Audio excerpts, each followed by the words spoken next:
Richter scale. The Statue of Liberty was struck too, and its damaged torch has been closed to visitors ever since the attack. So you used to be able to actually go to the very top of the torch, but it's been closed since 1916. Wow, I never knew that.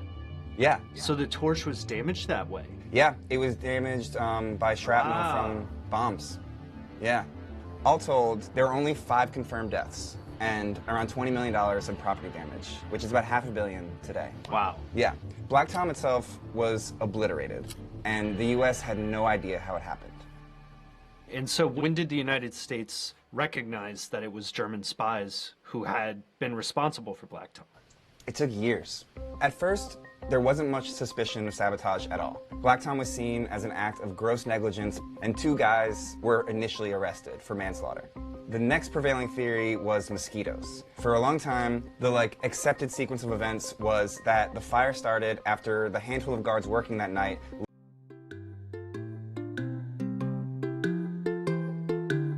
Obliterate. Obliterate. Obliterate.